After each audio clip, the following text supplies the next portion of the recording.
Hi DIYers, this is Michael from Alarm Grid, and today I'm going to be showing you how to install a 2 gig XCVR3 GC3 to a 2 gig GC3e security system. So the 2 gig XCVR3 GC3, this is the image sensor module. You need to add this to the system. You wire it in with this 4-wire connection. You see 4 wires here, and it allows you to enroll image sensors with the system. It is a transceiver module, so it can send and receive signals, which is necessary for setting up image sensors. So we're going to get this enrolled with the system. I do want to point out one thing with this. It's actually not going to take away the E-Series functionality. That's only with the GC3e, so that's a totally different subject. But when you add this, you'll still be able to use the E-Series sensors because you're not actually taking anything away. You're just plugging it into the system, which you'll see what I mean when I set it up. The transceiver module, the E-Series receiver in the system will still be working fine, and you will also still be able to use the legacy sensors, the 345 megahertz Honeywell sensors, 2 gig 345 megahertz sensors. That'll all be fine. So just know when you add this, everything's still going to be good. You'll be able to use your E-Series sensors, your Honeywell 5800 sensors. But anyway, let's get this panel taken off the wall, powered down, and let's get this installed. So now we're going to complete the 4-wire connection between the 2 gig XCVR GC3 and the 2 gig GC3e panel. You see we have 4 wires here. We have black, green, white, and red. So we're just going to do them one by one. They kind of go to 4 random terminals on the block here, but I'll go over them each. So the only one that you're doing on the large terminal block is the black wire, which goes to the G and D terminal, the ground terminal. So we'll start with that one. We'll go and get that in there. And then we're just going to go and tighten that down with our Phillips head screwdriver, a small Phillips head screwdriver. We're going to just go and get that tightened, make sure that's good. Get that all the way tightened.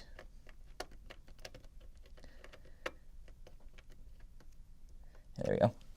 Okay, we're going to the green wire now, which is on the RX terminal.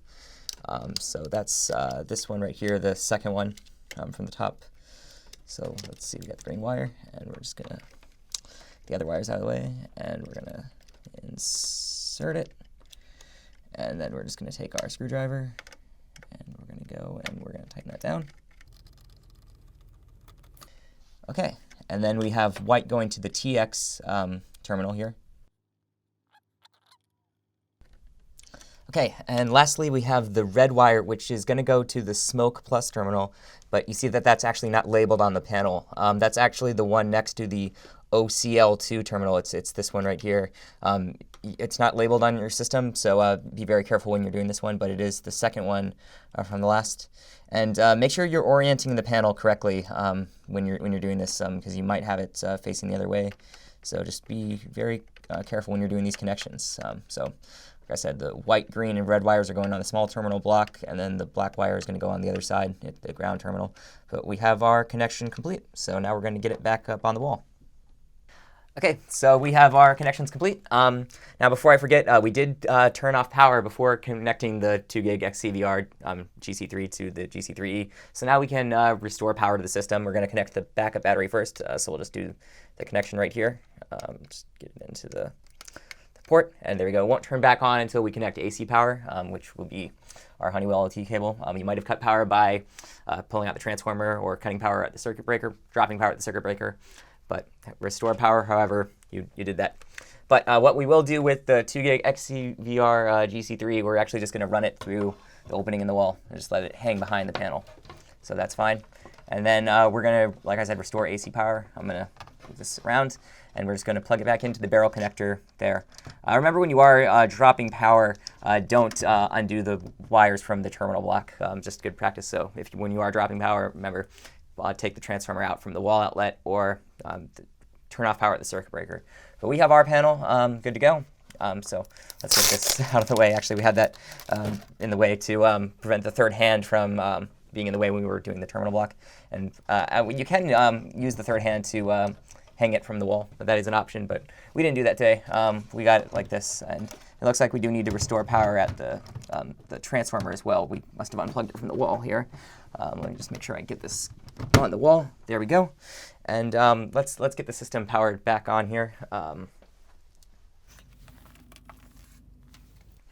There, and we plug the transformer back into the wall. So we have our system back on, and we have our 2 gig XCVR GC3 installed with the 2 gig GC3e security system. So now we are able to program an image sensor, which will be a different video. So that is how you install the 2 gig XCVR GC3 with the 2 gig GC3e. If you have any questions about the 2 gig XCVR GC3 image sensors, alarm monitoring services, the 2 gig GC3e security panel, send an email to support@alarmgrid.com. If you found this video helpful, make sure to give it a thumbs up below to like the video, and remember to subscribe to our channel for updates on future videos. We hope you enjoy the video. Thank you.